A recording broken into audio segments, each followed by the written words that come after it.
facet joints, the circle that I pass from these two facet joints are bigger than this vertebra that has this type of facet joints. I understand? For better understanding the kinematics of the movements in the vertebra, I should determine center of rotation. Okay? Okay? Okay. For determining center of rotation, I should pass a circle that meets both facet joints at the same time. Okay. Okay? Okay. So, suppose that the shape of the vertebra is like that. So, the size of the circle that I pass from these two facet joints is Or big. bigger So, than this one. so you mean when the circle of rotation is bigger than other vertebra, you mean the range of motion will be? Yes, of course. Based on the shape of the vertebra, based on the different level of the vertebra, cervical, thoracic, L1, L5. So it is a method that after passing a circle relevant and exactly adjust to these two facet joints, you can consider it as a center of rotation of these two joints. I did it for the vertebrae in the lumbar region. It is two lumbar vertebrae on each other. One is beneath this, okay? So, I pass a circle, you can see that the circle meets both facet joints at the level of the lumbar region. And then consider the center of rotation of this circle as a center of rotation of the lumbar vertebra. Where is the location of this circle in the vertebra? It is average in the middle of the spinous process. Okay? Understand till now? Yes. And because this concept of rotation or center of rotation is available for all joints or just vertebra? All joints. But you should choose the proper shape. For So example. how I can know that circle or that circle? Okay, it is not your duties. It is some facts that mentioned in the biomechanical books. Okay? Sometimes we pass a circle, sometimes we pass another shape based on the shape of the joint. But it is a method that if the shape of the joint can be matched on the shape of the circle, you permit to do that, to find the proper center of rotation. Now it is very obvious and very clear that these two facet joints in the lumbar vertebra can pass from the circle. This vertebra is looking to this vertebra from the above. Consider that it is two. For example, L4, L5. L4, L5. Both of them are in this situation. And look at this in my body. The body is here, the posterior arc is here. The shape of the facet joints are like that. So I can pass a circle from these two facet joints, L4 joint with L5, okay? Okay.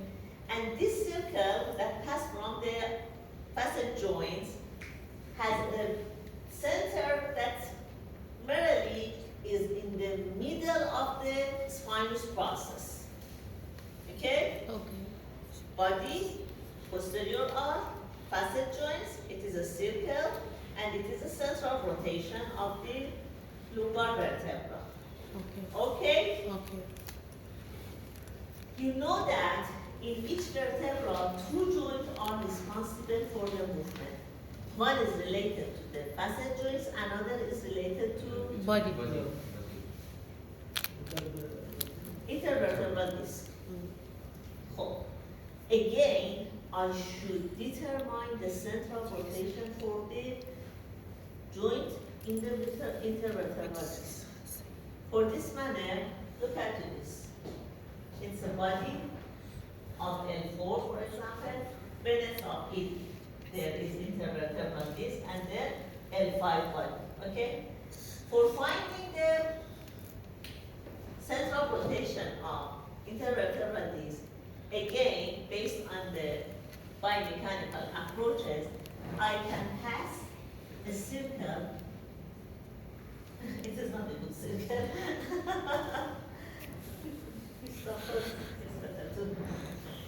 What's the shape of the body? Yeah, yeah. So I should have a circle and consider a center as a center of rotation, specifically for the intervertebral disc. Okay? Everybody understand till now? Everybody.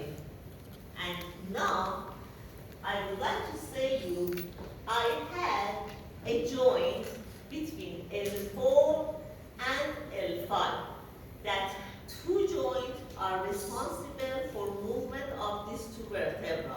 Facet joints as well as intervertebral disc.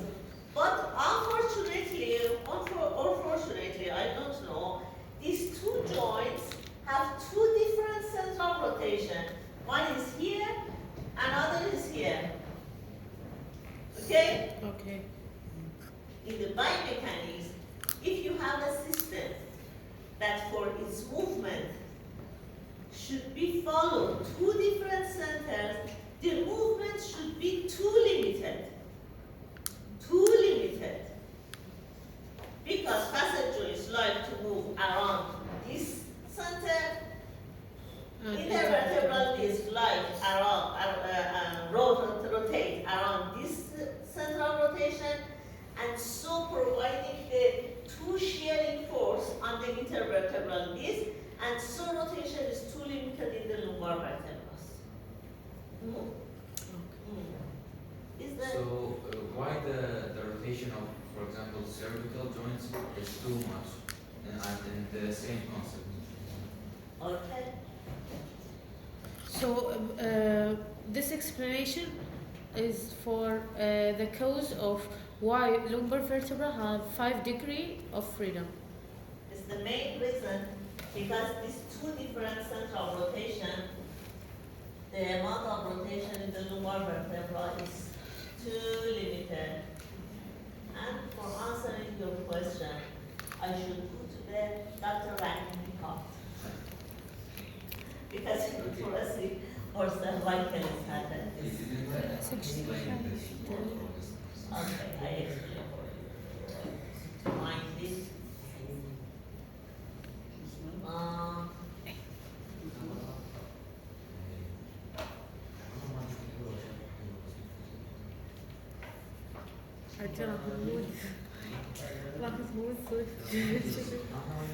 Okay, look at this picture. Did it come back to you?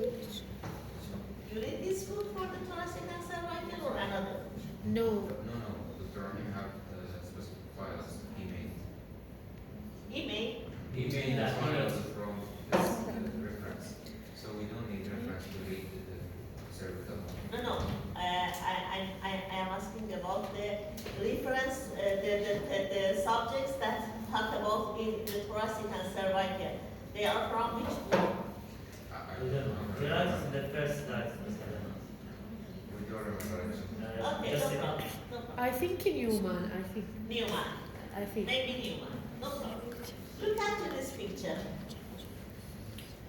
Look at this picture. It is thoracic vertebra. So there's just one circle. Look at this carefully.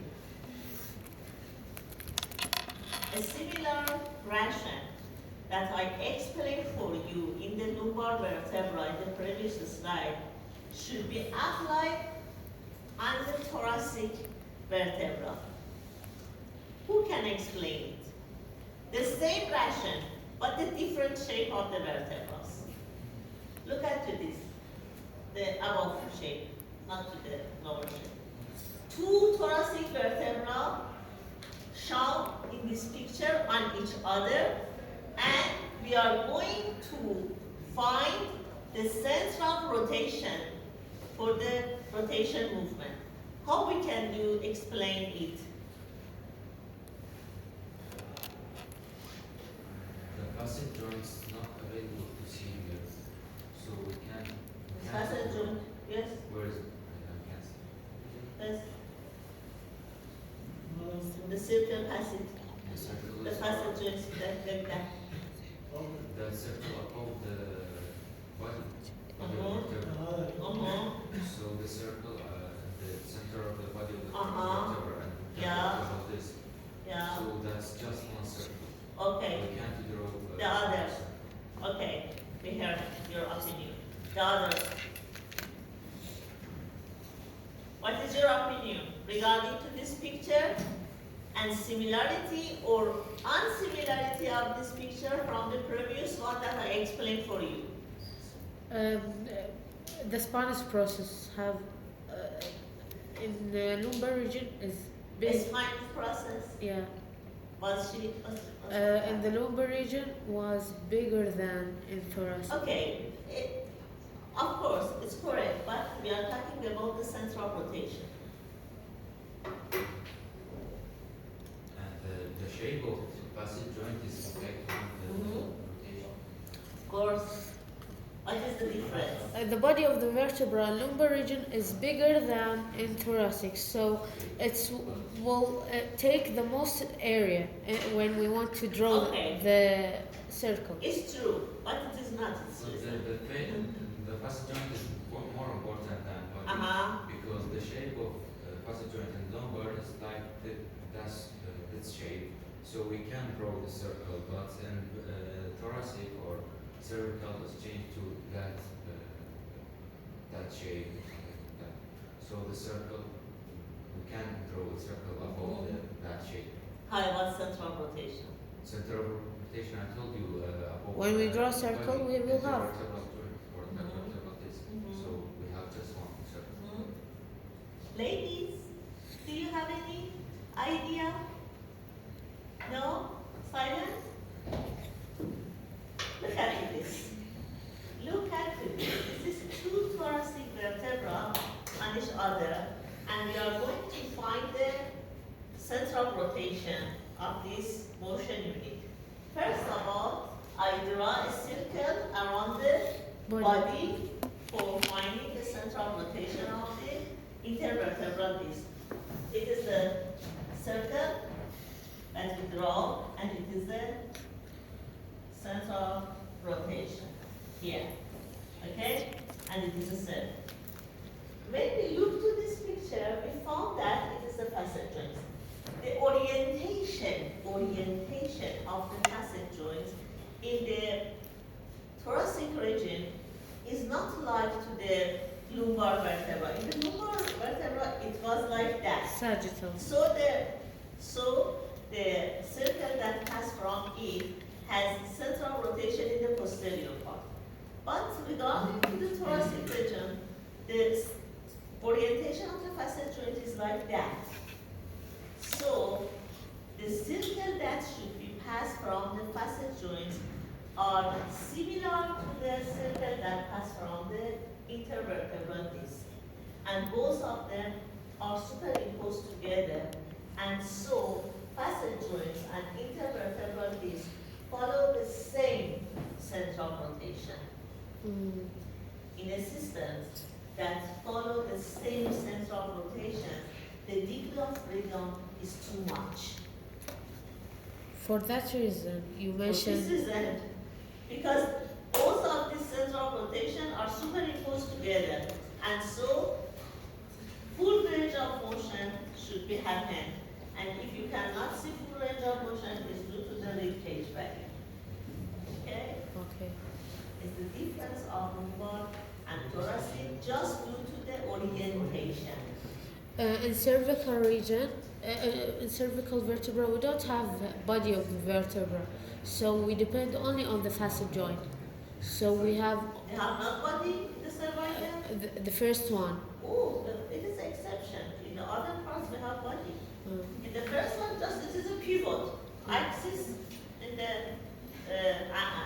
atlas, in the occiput, and toxis, and the second one should move like the pivot. Okay? But the reason is the same between cervical and thoracic. Because we have just one circle or something. A little differences. In the cervical, it's like that, and the mobility of rotation is good, like that. Okay. Is there any question? question? No. Please read carefully these concepts, and inshallah tomorrow you will have. Goodbye.